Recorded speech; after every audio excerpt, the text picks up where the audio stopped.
Senhor esteja convosco. Proclamação do Evangelho de Jesus Cristo segundo Lucas. Glória a vós, Senhor. Naquele tempo, quando as multidões se reuniram em grande quantidade, Jesus começou a dizer: esta geração é uma geração má. Ela busca um sinal, mas nenhum sinal lhe será dado, a não ser o sinal de Jonas. Com efeito, assim como Jonas foi um sinal para os ninivitas, assim também será o Filho do Homem para esta geração. No dia do julgamento, a rainha do sul se levantará, juntamente com os homens desta geração, e os condenará, porque ela veio de uma terra distante para ouvir a sabedoria de Salomão. E aqui está quem é maior do que Salomão. No dia do julgamento, os ninivitas se levantarão juntamente com esta geração e a condenarão, porque eles se converteram quando ouviram a pregação de Jonas. E aqui está quem é maior do que Jonas. Palavra da salvação. Glória a vós, Senhor.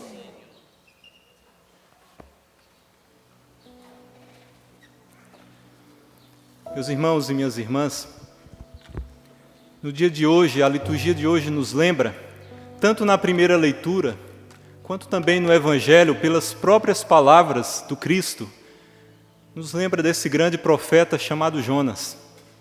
E o que a sua missão e a concretização da sua missão tem a nos ensinar no dia de hoje. Logo no início da primeira leitura, fala: a palavra do Senhor foi dirigida a Jonas pela segunda vez. Era a segunda vez que Deus chamava Jonas para ser profeta. Nós estamos aqui no 3º capítulo do livro do profeta Jonas. Até esse 3º capítulo, nós temos todo aquele episódio tão conhecido da vida de Jonas. Deus tinha chamado Jonas uma primeira vez, e Jonas fugiu da presença do Senhor. Deus tinha pedido para Jonas falar para Nínive sobre as suas injustiças, sobre o pecado que estava tão grande que já tinha chegado aos ouvidos e aos olhos de Deus. Deus chamou Jonas, mas ele quis fugir da presença do Senhor. E ele quis fugir para Tarsis, pegou um navio. O Senhor enviou sobre aquele mar um forte vento. Aquele forte vento se tornou uma tempestade, o navio começou a afundar. Eles começaram a jogar mantimentos fora do navio para não afundar, mas perceberam que era alguém ali no navio que era o culpado, e sortearam. Caiu em Jonas. Jogaram Jonas no mar. Como nós sabemos no livro de Jonas, Deus, por misericórdia e providência, enviou um grande peixe que engoliu Jonas para salvá-lo. E a salvação de Jonas foi aquela providência de Deus.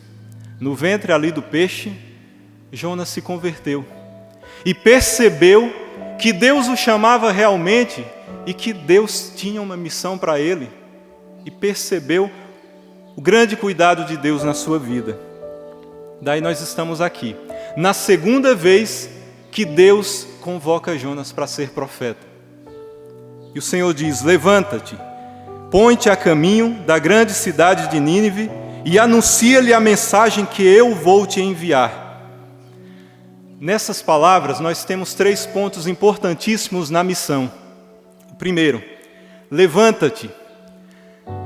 Quando o Senhor nos chama, o levantar-se é um sinal de prontidão, de dizer: eis-me aqui, Senhor, eu digo sim à tua missão.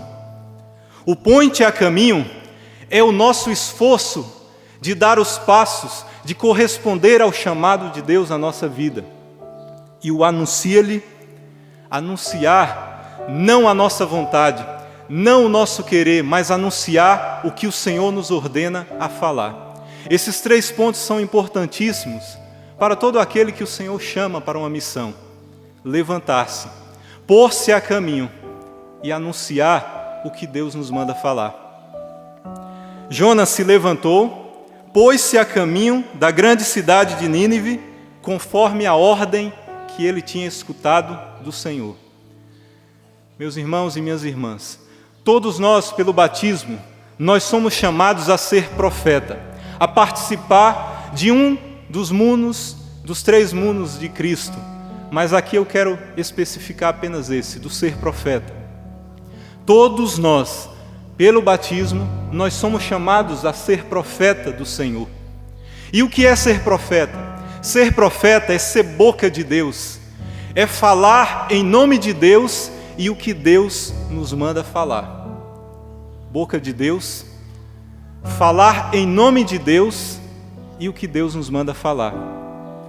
Nós não somos chamados, e principalmente nós que estamos à frente, seja padres, seja dirigentes de comunidades, sejam coordenadores, formadores e pastorais de comunidades, todos nós que estamos à frente de algo, nós devemos falar não a nossa opinião. A nossa opinião deve estar em acordo com o que Deus nos manda falar. Se estiver em acordo, então fale a sua opinião. Mas devemos falar tão somente o que o Senhor nos manda falar.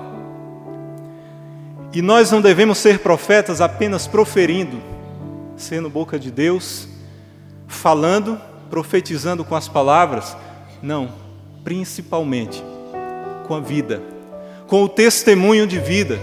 Porque se o profeta apenas fala, mas não vive o que profetiza, a sua profecia é infértil, a sua profecia não tem valor. Mas se nós profetizamos o que o Senhor nos manda falar, aquilo que eu escutei do Senhor, a ordem do Senhor, e não falo a minha opinião, que na maioria das vezes é falha, a minha profecia terá êxito, porque eu falarei o que o Senhor me manda falar, e eu serei apenas um instrumento. A profecia será eficaz, será fértil. E o Senhor mandou Jonas falar que ainda em 40 dias Nínive seria destruída. Meus irmãos, essa ameaça que Deus faz para os habitantes de Nínive não é uma ameaça porque o Senhor é um tirano, Ele quer destruir, Ele quer matar. Não. A ameaça que Deus faz para a cidade de Nínive é porque chegou a um limite e Deus ameaçou: em 40 dias Nínive será destruída se não se converterem. É uma ameaça para a conversão, porque Deus, a única coisa que Ele quer na nossa vida é uma só, é nos salvar. Então, se Ele nos ameaça, se Ele nos corrige, é porque Ele nos ama e Ele quer nos salvar. Ele não quer perder ninguém, Ele quer salvar a todos. E veja, Deus mandou Jonas falar. Jonas falou e os habitantes de Nínive acreditaram em Deus, aceitaram fazer jejum, vestiram sacos desde o superior ao inferior, e a pregação de Jonas chegou ao ouvido do rei de Nínive, e o rei prontamente reuniu todos os seus súditos, toda a cidade, e disse: homens e até animais farão jejum, não comerão, não beberão, se vestirão de saco, se prostrarão em cinzas. E ele fala mais, o rei de Nínive: os homens rezarão com força ao Senhor. Cada um deve afastar-se do mau caminho e de suas práticas pecaminosas e perversas. Deus talvez tenha misericórdia de nós. Veja, uma nação pagã que estava no estado crítico de pecado, prontamente ao ouvir a profecia de Jonas, eles se converteram.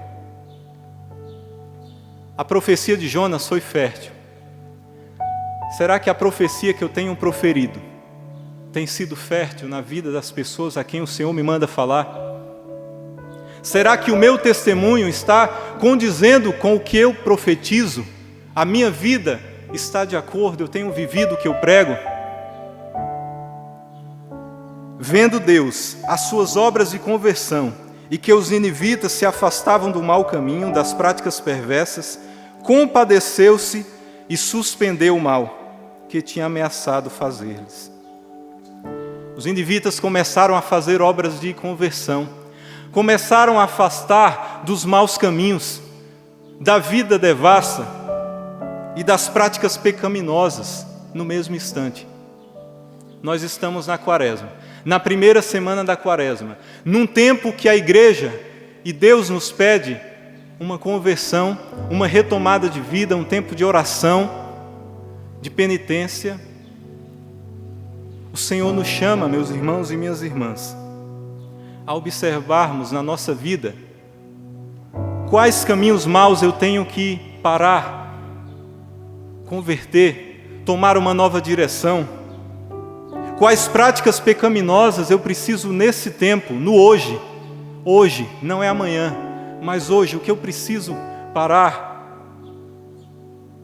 que obras de conversão eu preciso praticar. Quantos profetas já passaram na tua vida, meu irmão?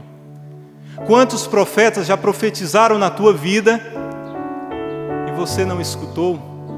Quantos profetas já passaram na nossa vida e nós não escutamos?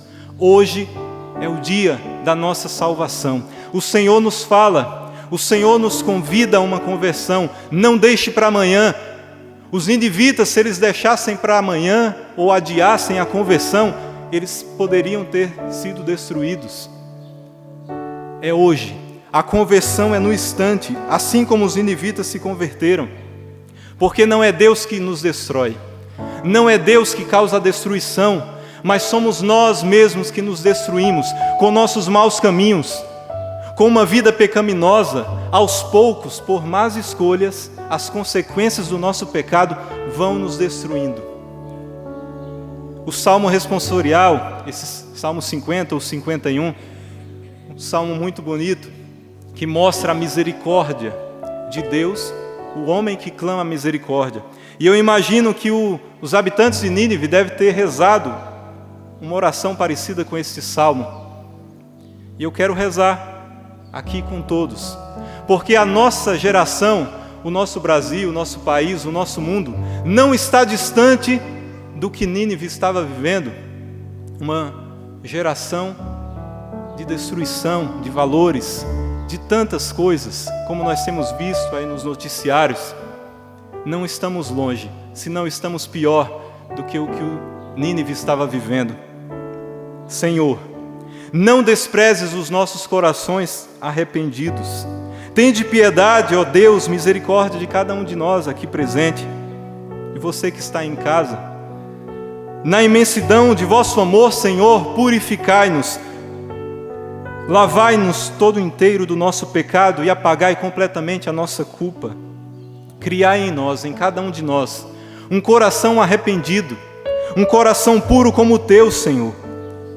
Dai-nos um espírito decidido para levantar-se, pôr-se a caminho e anunciar o que tu nos manda falar, Senhor. Não afasteis de nós a tua face e nem retireis de nós o teu Santo Espírito, que é o Espírito Santo Consolador, o Espírito Santo que nos santifica. E no Evangelho, o Senhor diz: esta geração é uma geração má. Busca um sinal, mas não será dado outro sinal, a não ser o sinal de Jonas. E daí ele fala: não será dado mais nenhum sinal a não ser o de Jonas, que nós vimos na primeira leitura. Mas agora o Senhor fala algo a mais. Ele diz: aqui está quem é maior do que Jonas. Os ninivitas se converteram pela pregação de Jonas, que era um instrumento de Deus. Nós somos chamados a nos convertermos pelo grande sinal, não mais apenas o sinal de Jonas, como nós vimos, mas o Senhor, que é Deus, que disse: eu sou maior do que Jonas. O Senhor já nos deu um sinal, e não é preciso mais outro sinal a não ser o sinal da cruz de Cristo. O Cristo é o próprio sinal. O Cristo na cruz nos deu o grande sinal de salvação.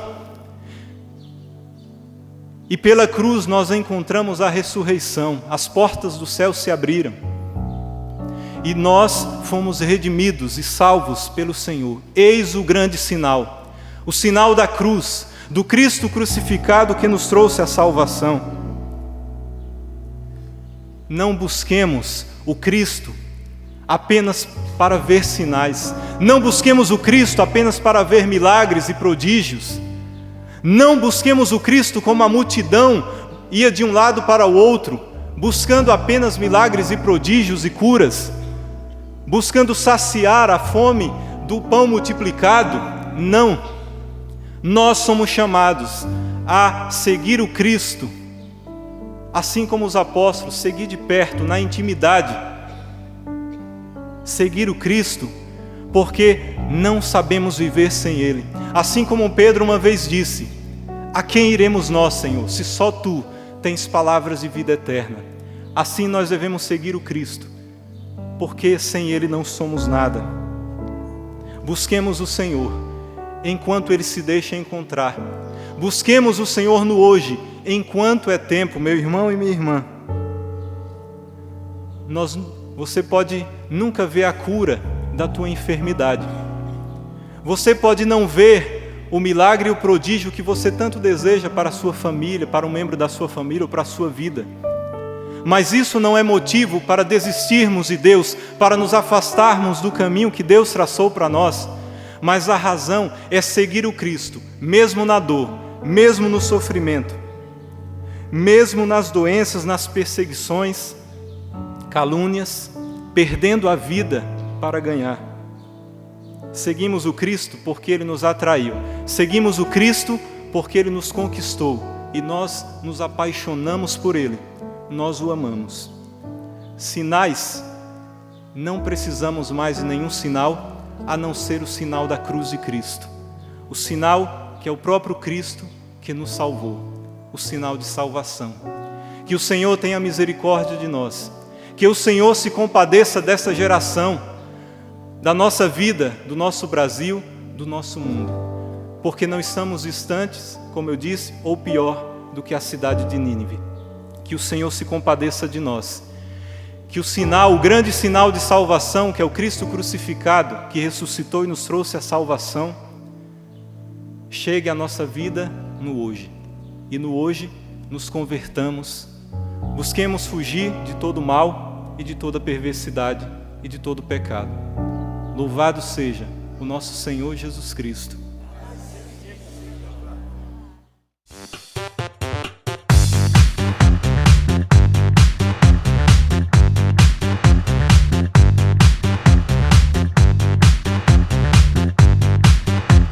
CançãoNovaPlay.com. Assine já!